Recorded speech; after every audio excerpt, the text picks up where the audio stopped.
What's going on, Craft and Conjure family, also known as the Aquarius Moon Tarot family?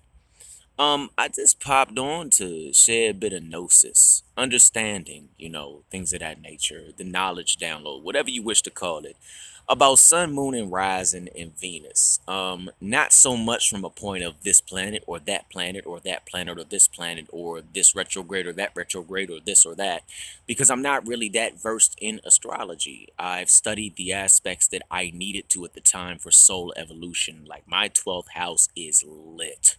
Like I know that one. But I wanted to talk about how it affects me, and hopefully some people will resonate. I'm hoping to start a dialogue or a conversation. Okay, so we have Sun. I don't know if everybody knows or if anybody knows, but I'm a Leo Sun, an Aquarius Moon, a Scorpio rising, and a Cancer in Venus. And for the longest time, I would, go get my chart read or go get a horoscope reading just from like, horoscope readers and what this does for this month. But it never really truly made sense until I started to look at it from a Scorpio point of view or from an Aquarius point of view. Like when I built my channel, I was going to do Leos. Like Leo, that was going to be me. I was like, I'm going to come out here like a Leo, a passionate person. But in reality, I have passion, but my passion is so internal. I'm not really the one who likes a lot of the solar shine. And that's interesting for Leos. I'm pretty sure that more Leos are like that. But we kind of known as the ones, every sign has its stereotype. We all been there. Gemini's got theirs, Aquarius got theirs, Libras got theirs, etc., etc., etc. So when I see the Leo, I see that only truly shine when I engage in my Scorpio energy, when I come forth in deep, deep, deep, raw passion, emotion, hence the scorpionic death. And the Aquarius moon is like the filtration system that allows me to pull my emotions to my mind and then present it out in a rising aspect. Sorry, present it out in a rising aspect. So when I look at sun, moon, and rising, I don't look at it like this planet or that planet or that planet. I look at it from a psychological point of view as well as a spiritual point of view. I try to go as deep as I can. Like, okay, this planet might connect with this chakra, that planet with that chakra. You know what I'm saying? The shadow with that. The shadow side, for example, is deeply connected to the dark side of the moon or Gamaliel. The light side of the moon is Yesod. Light, dark side of the moon, light side of the moon, light side of the brain, dark side of the brain, etc., etc. So when I see it, I just kind of sit back and I'm like, I love astrology deeply, but it's kind of like sometimes I wonder if we could go so much deeper. And I'm curious to see if other people have taken the time to do that too. And if you look at it from a simple, tarot point of view, they say this is for your sun, moon, rising, and Venus, so forth and so on. If it doesn't resonate with your sun sign, please check your placements or come back for your moon sign or whatever. And I've noticed that some people, they could be a Taurus. Like I knew a Taurus and they operated directly like an Aries. And they had no fire in their chart. It was weird, like none. Then I know one that was a Virgo and operated just like a Leo. And they had nothing but earth in the earth, they were like predominantly earth. So it's crazy. But that's just my gnosis. I wasn't gonna make it too long, but you know, um, whenever I do readings, I really pull from the Scorpio energy within myself because, like, pretty much, I'm gonna go ahead and do a video and let everybody see my chart. I have a lot of fire. I have more water in my chart than fire, and I had to really think about that for a second.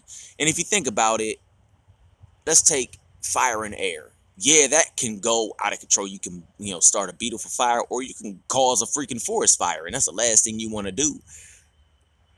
But it's fast and it burns quick. For a long time, I thought that's what it was with me. And then I found out that, the Scorpio and the Leo start to bubble this water and it just carries on because I got 3 fixed signs, so I couldn't get over a lot of stuff in my younger years. Like I would get into a relationship and we break up and I just couldn't get over that fight, or I couldn't get over that exchange of words, or I couldn't get over the butt hurt that my ego felt when she says something, or the butt hurt that I gave that person when I said something that hurt their feelings. We all been there. And it took me a long time to figure that out.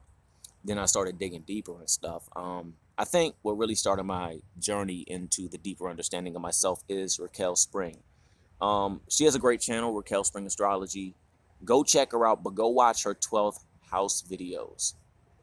And then go check out Illum Astrology and her videos on that. It's really going to help open up some things. I know each person has different placements, and some people might not have a lot in their 12th house. Some might not.